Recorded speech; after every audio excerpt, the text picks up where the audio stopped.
Hello friends, எல்லாரும் என்ன செய்றீங்க? எப்படி இருக்கிறீங்க? வெயில் காணுமா? எப்படி கொளுத்துது பார்த்தீங்களா? தாங்க முடியாத வெயிலாக இருக்குது ஃப்ரெண்ட்ஸ்.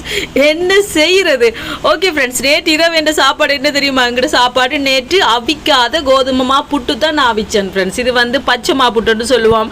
டக்குன்னு அவிச்சிடலாம் தெரியுமா? வீட்டில் அரிசி மா வருத்தமா இல்லாட்டிக்கு இப்படி டக்குன்னு மாவு வாங்கி அவிச்சிடலாம். அதோட இடித்த சம்பல், செம்மையான கார சாரமான இடித்த சம்பல். அதோட பார்த்தீங்கன்னு சொன்னால் உப்பு மிளகாய் பொரிச்சு வச்சிருக்கிறேன். அங்கால பார்த்தீங்கன்னு சொன்னால் முட்டை பொரிச்சு வச்சுருக்கேன். நிறைய சின்ன வெங்காயம் எல்லாம் போட்டு நல்ல நெல்லை செம்மையாக பொரிச்சு வச்சிருக்கேன் ஃப்ரெண்ட்ஸ். இந்த புட்டுக்கு முட்டைக்கு சம்பலுக்கு எப்படி இருக்குன்னு சொல்றீங்க? செம்ம டேஸ்டாக தான் இருக்கும். அதோட பார்த்தீங்கன்னு சொன்னால் பூ வாழைப்பழம் வாங்கி வச்சிருக்கேன். சாப்பிட்டோன்னே எல்லாரும் சாப்பிடுங்களான்னு இதையும் கொடுத்தாச்சு. இது இவ்வளோ தான் ஃப்ரெண்ட்ஸ். நேற்று ராத்திரி சாப்பாடு நல்லா செம்மையாக சாப்பிட்டாச்சு. ஏன்னா மத்தியானம் சொதி தானே. அதோட பார்த்தீங்கன்னு சொன்னால் இரவுக்கு இந்த மாதிரி புட்டை வச்சு முட்டை பொரிச்சு கொடுத்தாச்சு. ஓகே ஃப்ரெண்ட்ஸ், இதான் எங்களோட சாப்பாடு. இந்த வீடியோ பிடிச்சிருந்தா மறக்காம சேனலை சப்ஸ்கிரைப் பண்ணுங்க. இன்னொரு வீடியோவில் பார்க்கலாம். பை டாடா.